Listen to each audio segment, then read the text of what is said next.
Bon, j'ai capté hier la fameuse prière que ta volonté soit faite au ciel comme sur la terre.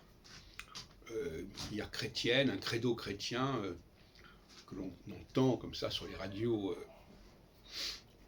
ecclésiastiques, enfin je veux dire les radios Notre-Dame, etc. Et cette formule m'a accroché, parce qu'elle fait référence, effectivement, enfin, moi il me semble qu'elle fait référence au premier verset de la Genèse, Dieu créa le ciel et la terre. Alors, que ta volonté soit faite au ciel comme sur la terre, qu'est-ce que ça peut vouloir dire? C'est une formulation qui n'est pas très simple. De manière générale, aussi bizarre que ça puisse paraître, le fait de relier le ciel et la terre, ce n'est pas si simple que ça. Parce que pour beaucoup de gens, le ciel, ça n'a rien à voir avec la terre.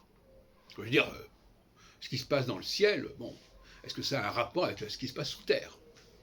Donc là, à moins d'être astrologue, ou quelque chose de ce genre-là, on ne voit pas très bien pourquoi on relie ces deux plans.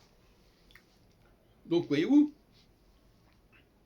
moi-même qui suis quand même assez favorable à l'astrologie, je suis obligé de noter ce phénomène, à savoir cette volonté de mettre en parallèle le ciel et la terre, à la fois dans l'île de la Genèse et à la fois dans les prières chrétiennes, catholiques, je ne sais pas.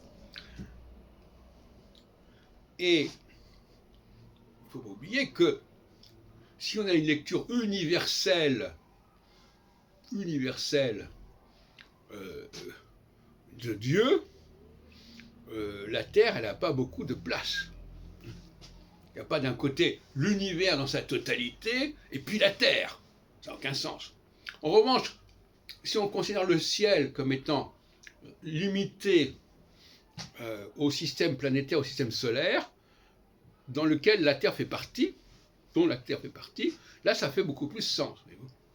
Donc en réalité, le Dieu dont il s'agit, c'est le Dieu qui s'occupe de ce binôme très limité, qu'est celui de la terre et de son ciel.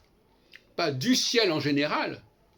D'autre part, d'un point de vue purement théologique, pourquoi un Dieu qui serait le premier moteur de tout l'univers s'intéresserait spécialement à notre terre?